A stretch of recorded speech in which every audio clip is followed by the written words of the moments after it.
Bonjour à tous, aujourd'hui on va voir comment créer un article à poids variable depuis la caisse enregistreuse. Alors, pour commencer, qu'est-ce qu'un article à poids variable? C'est un article qui n'est pas vendu en unité, mais en quantité avec une unité de mesure. Donc c'est-à-dire au kilo, en litres, en grammes, etc. Ici dans mon exemple, j'ai mon article épices curry rouge.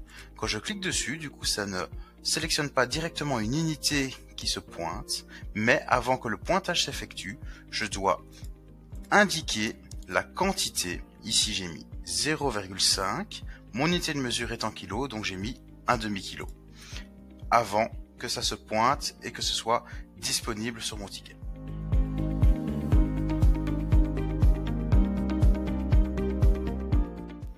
Alors maintenant, on va voir comment configurer un article à poids variable. Pour ça, vous allez devoir vous rendre dans les paramètres, soit dans l'option article, pour cliquer sur le bouton ajouter article qui permet de créer un nouvel article, ou alors vous avez également le bouton qui est disponible directement dans la matrice pour créer un nouvel article. En cliquant dessus, la page de configuration d'un article va s'ouvrir. Ici, on va commencer par les 4 règles de la création d'un article standard: nom, hiérarchie, prix et TVA.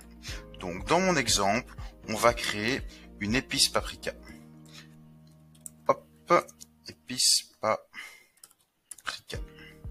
Je vais le reporter avec la petite flèche dans les deux langues parce que je ne tire pas le traduire ici. Je vais sélectionner la hiérarchie auquel il appartient. Dans mon cas, j'ai créé une famille épices au pois.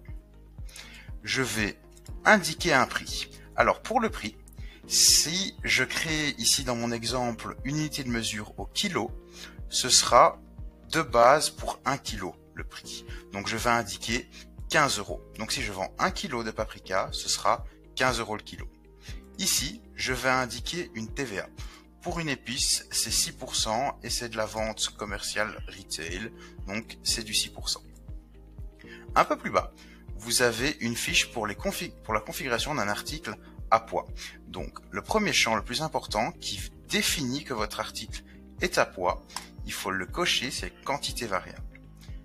En dessous, vous devez indiquer à quelle est l'unité de mesure de votre article. J'ai également créé au préalable des unités de mesure pour mon exemple ici. J'ai créé l'unité kilo. En dessous, vous avez un champ décimal vente. Alors ce champ indique jusqu'à combien de décimales après la virgule vous pouvez vendre. Donc, de base, les gens indiquent souvent jusqu'à 3 décimales après la virgule. Donc, par exemple, si je suis au kilo, si je vends, ça peut aller jusqu'à 330 grammes, 333 grammes, etc. Donc 0,333 ou 451, etc., etc. Je valide et vous sauvegardez la création de votre article.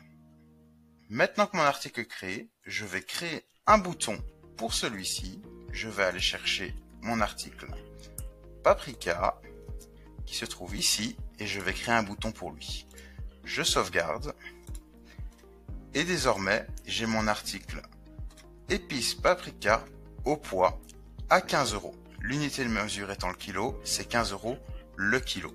Donc si je fais 0,500, donc je peux aller jusqu'à 3 décimales après la virgule, on va faire 531, vous avez non pas vendu à l'unité, mais au poids, avec le calcul qui s'effectue.